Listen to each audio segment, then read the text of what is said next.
does your son grow up to be the same little con guy that you've been all your life? Don't bring my kids into this. That's ridiculous. I didn't even do it, Gary. Do you want your kids to end up like you? Do you want your son to be in this similar situation? Because that's what happens in life. Sons tend to look at their dad, and their dad is their hero. For the most part. Sometimes that's not true. But boys look at that they're their dads. And that's what they want to be like. They want to show their dad that they're a man, that they've done it. What's it going to be with you? I didn't do it. Your kid following the chain? Buddy, the chain that you started, the chain of being a con guy who can't admit to the truth, who can't explain what happened. We've given you so many outs here, and you're just not... I'm not confessing, Gary, to something that I didn't do. There's no way. It's not an issue of something that you did not do. Stop conning me. I'm not buying your con. And I'm not going to sit there and say, oh, I did it, when I didn't. There's no way. I got a wife and kids out there. You think as much as I love my children, you think I'm going to jeopardize my children in my life by going and hurting Dick? This is Jeffrey Charles Abramowski. Jeff is seated in an interrogation room located at the Brevard County Sheriff's Office in Melbourne, Florida. The year is 2002. This interview is taking place as Jeff is the main suspect regarding the gruesome murder of Courtney Crandall. Jeff and Courtney worked side by side in an illegal drug trafficking operation, selling and distributing the painkiller OxyContin acquired via the black market. Courtney, also known as Dick, as you may hear the interrogators refer to him as, was discovered by his neighbors on May 20th, 2002, bludgeoned to death. It appeared that there was 2 murder weapons used, a hammer and an iron. Jeffrey was quickly arrested and taken to the interview room to be questioned, as we see him now. Unlike the vast majority of other videos found on this channel, in this particular video, I'm going to preface by stating that Jeffrey Abramowski was charged and later found guilty and sentenced to life in prison in relation to the murder of Dick. This interview is only one piece of evidence which was used to seal Jeffrey's conviction. The most compelling factor of this entire case is that over the last 21 years, Jeffrey has stuck to a claim of total innocence. While doing so, he has acquired a substantial group of supporters that back his claims. I wasn't there. I didn't have a single scratch on me. Come on. This man was brutally beaten to death. You think this man allowed somebody to go in there and do that to him? I've never been in trouble. Never. You know how many points? I had 0 points on my record. I'm in there with these evil people. It was the most stressful thing I've ever been through in my life. I got teeth knocked out. I fought for my life in there. I've sat in prison for years and wondered what was going on with all this, right? I have no clue what these people were doing with me. I sat here for all these years. Nobody did nothing. I filed all these motions. They shot me down. Didn't do nothing for me. I never got an evidentiary hearing. Nothing.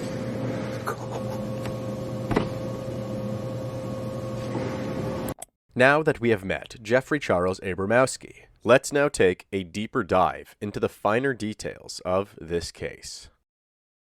The big problem for you is that your DNA, okay, is there. Well, I don't know how it got there, if it's even there. I can't believe it's there because I wasn't there. I just can't believe it's there. It's there. Well, I don't know if it's there. I don't know how it got there. Jeff. All I know is I wasn't there. This interrogation is taking place after 4 pieces of evidence had already been discovered. The first piece of evidence was a substance removed from underneath one of Dick Crandall's fingernails. Although they could not establish a full DNA profile using this substance, the lab came back with an interesting result. A unique identifier from this substance was also found in Jeffrey's DNA, putting Jeffrey as a likely source of said substance. The problem lies in the inability to remove him as a potential contributor, at least when using the technology available in 2002. DNA is not that difficult, okay? But it makes a reasonable person look at it and say, wow, I didn't hurt that person was there. I don't know what I'm going to have to tell you guys to convince Well, you. you know what? I think that All I know is what my story is. Dick wasn't dead when you left. Dick was alive on the 13th when I saw him, and that's the last time I saw him. And after that, the last time you saw Dick, he was alive, but Dick died as a result of you. Dick obviously died sometime. Were you over there with somebody else? I wasn't at Dick's house that weekend. The only time I saw Dick, the last time I saw Dick was at that pharmacy and at that 7-Eleven. That's the last time I saw Dick. And that's the truth. What's a reasonable person going to think?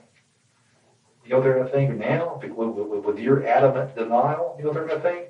You're a cold-blooded son of a gun, man. I am not a cold-blooded son of a gun. That's what they're going to think. Ask everybody that knows me. I'm a nice guy. I don't sit there and get mad. I have no reason to get mad. I understand that. But that's what an ordinary person is going to think that doesn't know you, that hasn't had the opportunity to talk to all these people that we have. Jeff?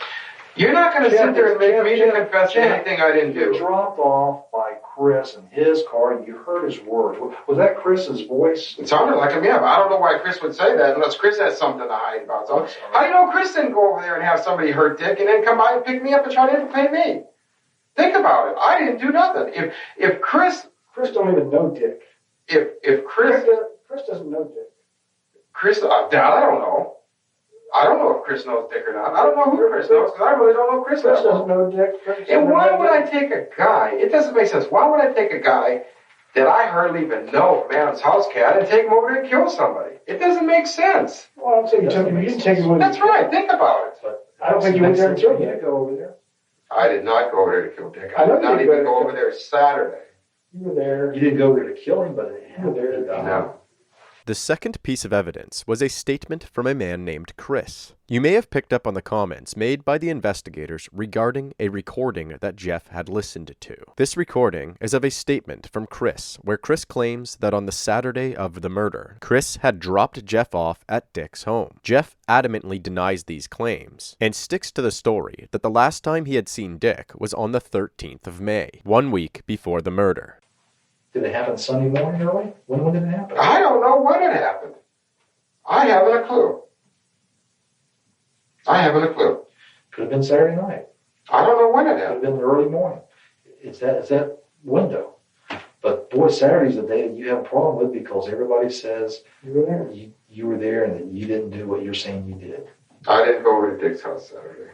No way. No way. This is ridiculous. It's not ridiculous. It is. You guys are sitting there drilling me on it. I didn't do it. How could it be ridiculous? I didn't do it. We have all the evidence. Think about it. I didn't do it. And I'm not going to sit there and say, oh, I did it when I didn't. There's no way.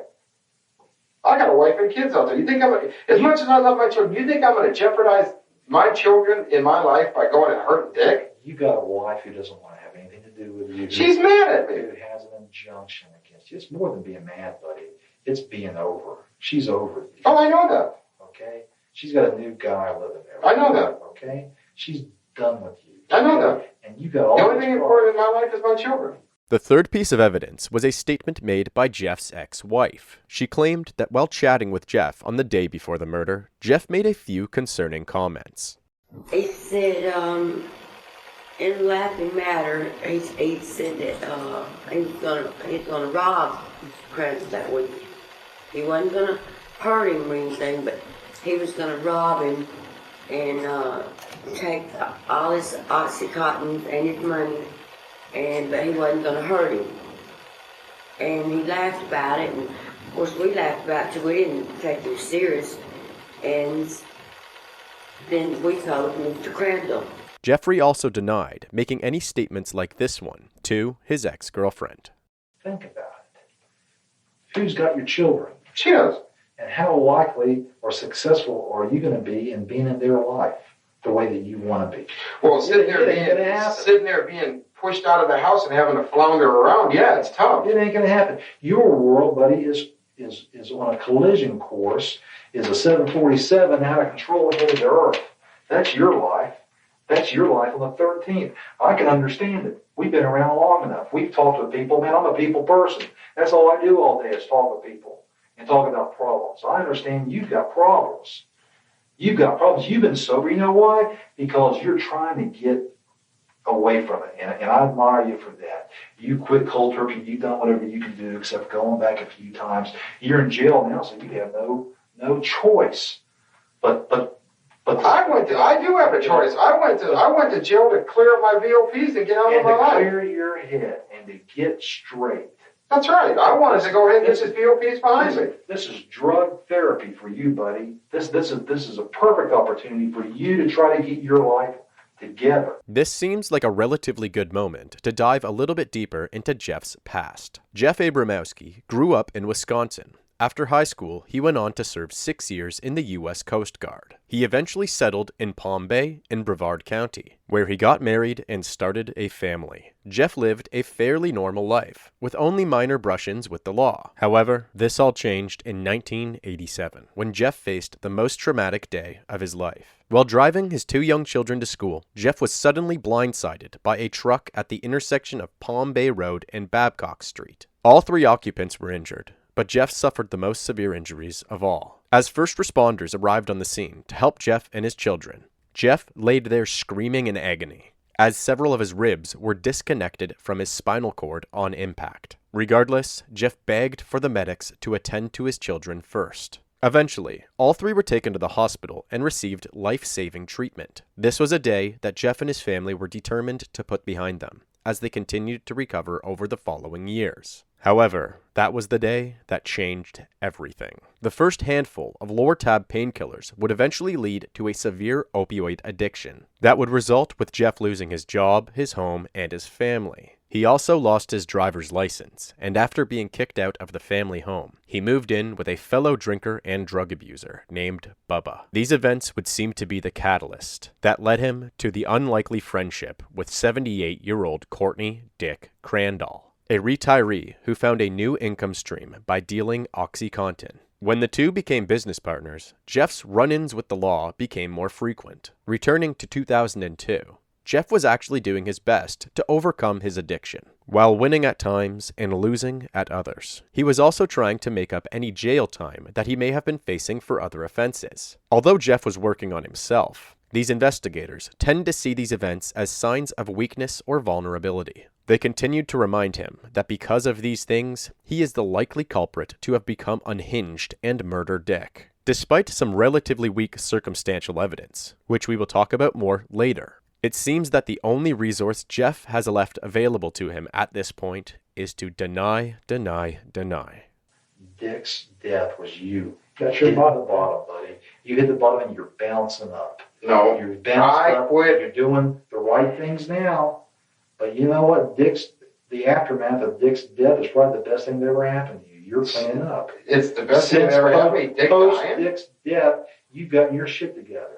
You turned yourself in. You're in jail where you know that you can't get the OxyContin. Okay? That is not why I so turned you're myself forced. in. I went to the VA, right? The reason I turned myself in is I knew I had to. I got my surgery done. I wanted to heal up. I healed up. I was at the VA place, and I was well enough that I could sit there and function again. Because, cutting stomach muscles is tough to get over. I went over there, and Dave pulled a criminal background on me, and he was going like, wow, you got a lot of job things. And I saw, there's a warrant out for me. And I even told Dave, I said, Dave, I know I can see my warrant under there. I need to go turn myself in and get that straightened out because I don't want to This is look over the my guy that shoulder. all the VA time. pulls up your criminal history. He did. That's what that Is is. this a probation officer? No, it's a guy with the Veterans Administration. How can he run criminal histories? I can't even do that. He ran a background check on me. That's what he did. You can call Dave and ask him. He's got it sitting in my file. And I saw it. And then I told he goes, we don't sit there and turn the other cheek. And I said, I need to better myself. I said, I'm going to turn myself in, and I did. You know what? I don't believe it. Well, Okay. that's it. Call him. Well, Jeff, I'm gonna tell you something. This is my opinion on that thing. My opinion is you're a bullshitter. My opinion is you've lived a lie for a long time. You've lied, you've conned drugs, for the last so many years, I don't know how long. That's what you've been doing. You've been lying and conning your way through life. No. Sure you have. You've lied to get your drugs, you've lied to this doctor, you've lied to this guy. Everything's a lie. Everything's a lie to benefit Jeff. Everything that I've gotten from the doctors, I've documented with my past medical history. Right. I'm in a lot of pain. I had the rib snapped off of my spinal cord. I'm in a lot of pain. Are you paying now? Absolutely. But you're doing it now. Why didn't you do it a year ago? Why after Dick's death? Because that's your wake-up call, buddy. Mm-hmm. That's God calling you saying, wake up. You have just hit the bottom. If I said, And buddy, it's time to spring up or just lay there and drown. No. Okay? You hit the bottom of the pool, you're rebounding, and that's why you're in jail getting straight or whatever, because you don't have any Oxycontin. Man, don't dance with me about I could have got Oxycontin any day. Sure, you could. You could leave here today and get it. That's right.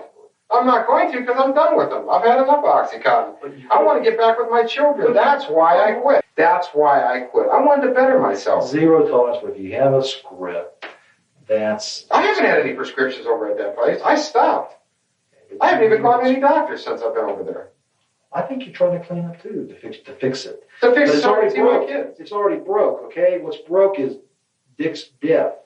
The death of Dick can't be fixed. You can fix your life, you can go and you can fix your addiction, but you can't fix Dick. You've been able to bullshit your way out of everything in life. You're good at it. You've been able to con your wife for such a long time. My wife knew what I was doing. You're able to con an old man Dick into getting money from him by running you in there and paying for your dough. You're able to con everybody. And Allie hit around the head. That's what you've done. You made a life out of it. Right. But you know what? It's finally caught up with you. It's time to tell the truth now. It's here. I've told the truth. It's here. It's right there, man. It's right there. Continue to lie to us. You're lying to me. You're lying to him. I told you the story of everything, and that's the bottom line. Think about it. That's the bottom line. Sure, it's the bottom line. It's your bottom. That's your bottom. That's your last big lie. We don't buy it, Jeff. The evidence speaks for itself. I don't have to sell that evidence. That speaks for itself. When I go in front of a judge and jury, that evidence is going to speak for itself. I don't have to try to manipulate it or try and blow it up. It speaks for itself. The only thing I got to find out is why it happened. And I only have one choice at this point because you narrowed that choice down. And that choice is that you plan to go over there to murder him, and you did that. That isn't what anything happened of the sort. Well, they need to tell us. Then let's the real document truth. something Quit your lying. I'm not lying. Yeah, you are. You're sitting here bullshitting me. You're lying to me. You're trying to piss on my leg and tell me it's raining, and that ain't the way it is. Quit the lying. Quit the bullshitting. Be a man. Stand up for once in your life and tell the truth about what happened. I've told For you. once in your life, tell the truth. I've told you. No, you haven't. You sit here bullshitting. If you continue to lie, lie, continue. Tell the truth for once. Be a man. Show your family. Show your kids that you're a man. Oh, show my kids that I'm a killer when I'm Show not. your kids that you know that what's right. Yeah, everybody makes mistakes. Everybody does. But you got to be man enough to stand up and say, I was wrong. I'm sorry. I have problems. Drugs made me do it. Dick brought it on his own self. Dick's an asshole. Whatever. But if you didn't go out there and cold-blooded kill, you need to tell the truth and quit living this damn lie and keep pissing on my leg because I ain't buying it. I ain't stupid. I've done this a long time. I ain't buying it. A judge and jury's not going to buy it. Well, Tell the truth. I'm telling the truth. No, you're not. Continue that lie. Continue that lie. I want you to. Continue that lie. I want you to continue that lie. I've told you Because the it's going truth. to come back to haunt you. That lie will come back to haunt you. I've told you the truth. No, you haven't. Obviously I have. We'll see how far it carries your life. The time has come to be a man. Be a man for once in your life. I am being a man. No, you're not. You're being a punk. You're sitting here. I'm being a punk Yeah, now. you are. You're lying. You're conning and lying. You guys are sitting there trying to shove me into I'm something trying to that get I you didn't to tell do. the truth for once in your life. You're a great example for Be the truth for once in your life. I didn't do You're it. a great example. I didn't do it. You know, you say you can't do it because of your kids. I understand. I got kids. Why are you putting my kids in this? Because that's your hang-up. You don't want to have it out there for your kids to see. Your kids are going to have to deal with it anyway. I didn't do it. Today, your kids will deal with this one way or the other. Your kids are going to deal with it. You can't protect them from dealing with it. But why not, when I go there to talk to your old lady later, Connie, is that her name? Yeah. When I go to talk to Connie, say, Connie, he's been arrested for this. When she tells her kids, what do you want her to tell those kids? Well, Daddy did the right thing. I didn't do it. Or Daddy still, or what does she tell your kids? Daddy's still the same old Connie used to be. Daddy's still talking that same trash he has all his life. Why not just do the right thing, get it out, go with your best shot, get it off your chest, do it for your kids, and let your kids, they won't understand initially, but someday they'll be able to say, my old man did the right thing. And you know what? That lives in me. Gary, it doesn't make sense. Yeah, it does make sense. That makes all the sense. And why would a guy, think about it, why would a guy go kill somebody with somebody he hardly even knows? Why would I do that? You're not that. Gary, answer me that. You're not Why that. would I do that? You know what? Sometimes you just make me think you're the dumbest guy on earth. I'm not. I'm a very nice guy. Why Dick Crandall? Because he's an easy target. Oh, You okay. think about it. He's an old man. To go He's kill an old man that you killed. To go kill a guy in a trailer park? Yeah, It an don't old make man that has nothing and nobody, but he's got a lot of pills and he's got a lot of pot and he's got a lot of cash. I didn't do it. I never killed Dick. And that's all I got to say about it, Gary. I didn't do it. Did you hit him? No. Did you stop for him? No. I haven't even touched. I've never touched Dick. Did you strangle him? Did you shoot him? Did you knife him? I've never Did you done hit him? anything. Did you hit him with a shovel? What did you do to him? Nothing, Gary. It's ridiculous.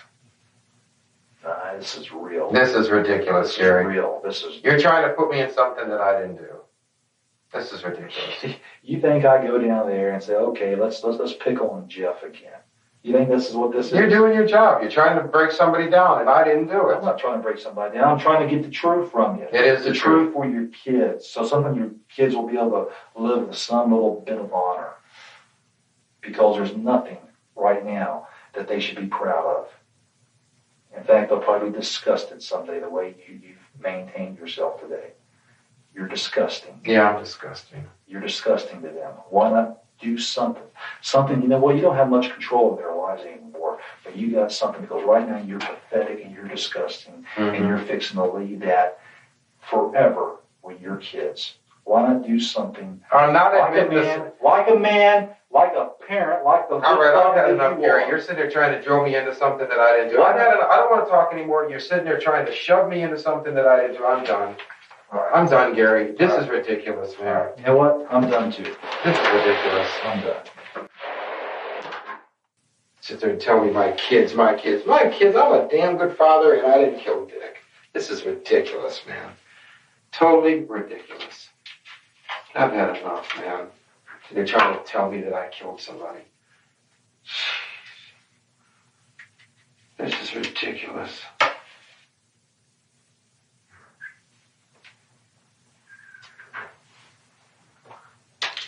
This is ridiculous, man. I've had enough. Jeez. This is bullshit, man. Total bullshit. Total bullshit. This is ridiculous, man. It is unclear whether the fourth piece of evidence was obtained before or after the charges were placed against Jeff, so I have waited until the conclusion of this interview to explain the details of it. Basically, before and after this interview had taken place, Jeff was being held in the county jail. The man he was sharing his cell with was named Robert O'Hala. When investigators spoke to Robert claimed that he had a very important piece of information for them. He claimed that while the two shared a cell, Jeffrey admitted to everything. So they got in an argument, and he really didn't tell me too much what the argument was about, but I believe it was about the guy thought he took the prescriptions, and Where was the argument at? in the living room, right before you go into the kitchen. And they got to an argument? Yeah, he got the argument, and he needed some dope because he's dopes. I said, you know, he changed into Count Dracula, man, and Frankenstein threw his hands a couple times, started jumping on the cement. And with that, Jeff Abramowski pled not guilty and went on to face his first trial. During his first trial, prosecutors put forward that Jeff's motive to commit this murder was due to an argument between Jeff and Dick in the months leading up, where Dick intentionally abandoned Jeff in Orlando, about 60 miles away from home. They stated that the murder was a result of revenge. Jeff's attorneys attacked all of the evidence that the prosecution seemed to have against him, and argued that Jeff's fingerprints were not found at the crime scene. There was no blood evidence on his clothing, despite there being copious amounts of blood found at the crime scene. The only physical evidence tying Jeff to the murder scene was the trace amount of DNA which was apparently found under Dick's fingernail. And this DNA was not even a direct match. The only connection found during the forensic evaluation could not exclude Jeff, which meant that it could also connect any other person carrying the same unique identifier. They also argued that any of the witnesses who spoke about seeing Jeff may have had some conflict of interest or could have been carrying some sort of bias or ill will. Chris was at one point a person of interest. However, he was quickly ruled out after cooperating with the investigators and making the claim that the only reason he was near Dick's home that weekend was to drop off Jeff. While it would seem strange for Jeff's ex-wife to make claims about Jeff jokingly stating that he planned to rob Dick, attorneys would argue that it is still a very difficult accusation to rely on, given the tumultuous relationship between the ex-spouses. Regardless of any of these circumstantial arguments, it was an unplanned event that seemed to work in Jeff's favor. The state's key witness, Jeff's ex-cellmate, Robert O'Halla, changed his testimony and claimed that he was actually coerced by investigators to state that Jeff confessed to him regarding the murder. He then refused to testify in court. This resulted in Jeffrey's first trial ending in a mistrial. The second trial didn't go so well for Jeff, after his attorney seemed to be suffering from mental health issues at the time, which she withheld from the court and from her client. Her name was Laura Simers. She, being in private practice with more resources to time and give, offered to represent Jeffrey free of charge. She stated that she fully believed in his innocence and told him that she would be able to get him cleared of the murder charge. She later gave an interview and admitted she was suffering from bipolar disorder and was not taking her medication as prescribed. I would agree that I was ineffective as his counsel and that he should receive a new trial based on the fact that I was not prepared enough and I did not do an adequate enough job as his attorney. That at the time you had been suffering from a bipolar delusion, you were not taking your medications. Are you afraid of what something like this might do to your career? Of course, yes. Everybody knows that what they call mental illness is greatly stigmatized. It may very well be the end of my career. I don't know. In her words, Laura claimed that I was manic and delusional throughout the entire trial. In my psychotic mania, I believed that I was so brilliant that it would be easy to win the trial, even though I had never before tried a murder case. I had never before tried a DNA case, and I had convinced Jeff to let me take over his case 10 days before the trial was set to start. My manic psychosis kept me from understanding simple legal concepts, left me bereft of even common sense, and caused me to be almost constantly antagonistic towards Judge Rainwater. My behavior resulted in the judge continuously reprimanding me in front of the jury, and in the judge taking what one appellate lawyer called a prosecutorial stance in the trial. The trial was a crazy circus, and Jeff did not receive effective assistance from me as his trial counsel. As mentioned at the beginning of this video, and after only 2 hours of deliberation, Jeffrey Charles Abramowski was found guilty of the murder of Courtney Dick Crandall. He was sentenced to life in prison. He is currently attempting to appeal his conviction, putting forth that he believes a mutual friend named Bruce may be the actual perpetrator of the crime. To this day, Jeffrey's story hasn't changed one bit.